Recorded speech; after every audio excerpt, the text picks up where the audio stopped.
तो बीपीटी के एडमिशन्स में फ्यूचर में बहुत बड़ा चेंज आने वाला है। तो अगर आपने नीट यूजी का रजिस्ट्रेशन किया है बट एएनयू पैरामेडिकल का एंट्रेंस आपने इस साल नहीं दिया है, तो आपका एडमिशन एएनयू में पॉसिबल है या नहीं है। इस चीज़ से बहुत ही ज़्यादा कन्फ्यूजन चल रहा है। हर बच्चा मुझसे यही सवाल कर रहा है, कोई कमेंट्स में, कोई इंस्टाग्राम पे, कि एडमिशन पॉसिबल है या नहीं है। तो आज की वीडियो में मैं यही कन्फ्यूजन क्लियर करने वाली हूँ with some internal unofficial information. I repeat, it's unofficial information, okay, and some important guidance for the students. So hello guys, welcome back to my channel. I am Shagun Mathria, a paramedical student at Aligarh Muslim University, and my channel is all about AMU paramedical updates. तो जल्दी से channel को subscribe कर दो, okay?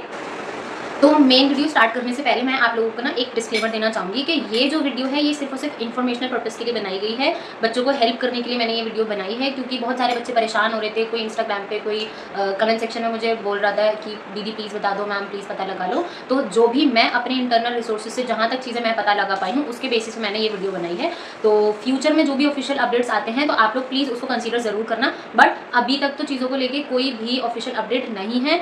जहाँ तक मुझे पता चला है आज की वीडियो में मैं आपको वो एक्सप्लेन करती हूँ। तो गाइस देखो, सबसे पहली अपडेट ये है कि जो पैरामेडिकल है उसकी टर्मिनोलॉजी चेंज होकर अब अलाइड एंड हेल्थ केयर हो चुकी है, ओके। और इसको कंट्रोल करने में, इसको रेगुलेट करने में NCAHP मतलब कि national commission of allied and health care professions जो है वो बहुत ही ज़्यादा इंपॉर्टेंट रोल प्ले करता है। तो NCAHP जो है आगे जाके फ्यूचर में क्या क्या चेंजेस ला सकता है। पहली बात तो ये कि सारे ब्रांचेस का जो टर्मिनोलॉजी है वो नॉमेनक्लेचर है, सारे ब्रांचेस का जो नॉमेनक्लेचर है वो फिक्स हो जाएगा। जैसे कि MBBS को हमारे यहाँ भी MBBS कहते हैं, अब्रॉड में भी MBBS कहते हैं, ओके। लेकिन बहुत सारे जो पैरामेडिकल के कोर्सेज होते हैं, अलाइड हेल्थ केयर के कोर्सेज होते हैं, उनका नाम डिफरेंट यूनिवर्सिटीज़ में डिफरेंट होता है। कहीं ऑपरेशन थिएटर टेक्नोलॉजी बोला जा रहा है, कहीं एनेस्थीसिया टेक्नोलॉजी बोला जा रहा है, कहीं कुछ, ओके। तो नॉमेनक्लेचर फिक्स हो जाएगा, ऑल ओवर जो है वो सेम नाम से कोर्सेज जाने जाएंगे, ठीक है। दूसरी चीज़ ये है कि NCAHP जो है वो एडमिशन्स के रिगार्डिंग नई गाइडलाइंस जो है वो रिलीज़ कर सकती है। तो ये 2-3 चेंजेस के बारे में मुझे पता चला है जो NCAHP करने वाली है।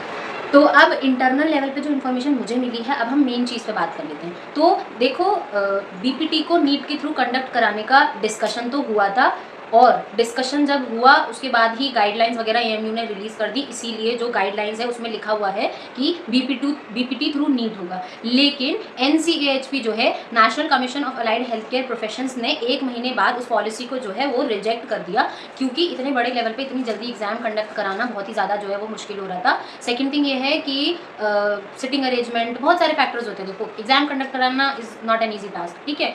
तीसरा चीज़ ये थी कि जब बाकी ब्रांचेस को भी अलाइड हेल्थ केयर बोला जा रहा है और BPT को भी अलाइड हेल्थ केयर बोला जा रहा है, तो सिर्फ और सिर्फ BPT को नीट के थ्रू क्यों किया जा रहा है, व्हाई नॉट अदर ब्रांचेस, ठीक है। तो इस सारे प्रॉब्लम की वजह से जो है कोई भी फाइनल डिसीजन नहीं हो पाया, और इसीलिए जो गाइडलाइंस है उसमें थ्रू नीट लिखा हुआ है, बट वो बाद में रिजेक्ट हो गया था और अभी अपडेट नहीं हो पाया है। तो देखो, इस ईयर जो एडमिशन्स होंगे वो AMU पैरामेडिकल एंट्रेंस के थ्रू होंगे BPT के, और 27 और 28 सेशन में जो है वो चेंजेस देखने को आपको मिल जाएंगे। तब तक पब्लिकली जो वो लोग बोल देंगे वही एक्सेप्ट करना पड़ेगा, बट अभी तक कुछ भी पब्लिकली रिलीज नहीं किया हुआ है। अब मैं एक और बार जो है एक इंपॉर्टेंट चीज़ बता देती हूँ। देखो, इस वीडियो को फाइनल अनाउंसमेंट मत समझना, जितनी चीज़ें मैं पता लगा पाई हूँ उसके बेसिस पे मैंने आप लोगों को इन्फॉर्मेशन दी है। बट इतना मैं कह सकती हूँ कि इस साल के जो एडमिशन्स होंगे वो AMU पैरामेडिकल एंट्रेंस के थ्रू ही होंगे। अगर आपने AMU पैरामेडिकल एंट्रेंस नहीं दिया है और सिर्फ नीट UG का एग्जाम दिया है, तो आपको AMU में एडमिशन नहीं मिलेगा। ये मैंने जो है कन्फर्म कर लिया है, ओके।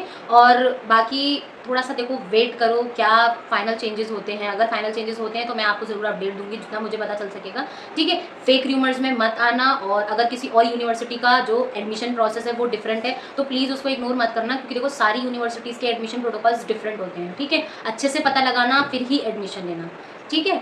और बाकी please do let me know your opinion in the comment section कि BPT जो है वो नीट के थ्रू होना चाहिए या फिर नहीं होना चाहिए, और आप लोगों ने जो है वो AMU का एडमिशन एंट्रेंस एग्जाम दिया है, नहीं दिया है, या सिर्फ और सिर्फ नीट UG का एग्जाम दिया है। और अगर आप AMU और अलाइड हेल्थ केयर के एडमिशन्स की जेन्युइन अपडेट्स जानना चाहते हैं तो प्लीज़ मेरे चैनल को सब्सक्राइब कर देना, क्योंकि एडमिशन सीजन चल रहा है और मेरे चैनल पे सारी अपडेट्स आने वाली हैं। तो मिलते हैं नेक्स्ट वीडियो में, टिल देन बाय बाय।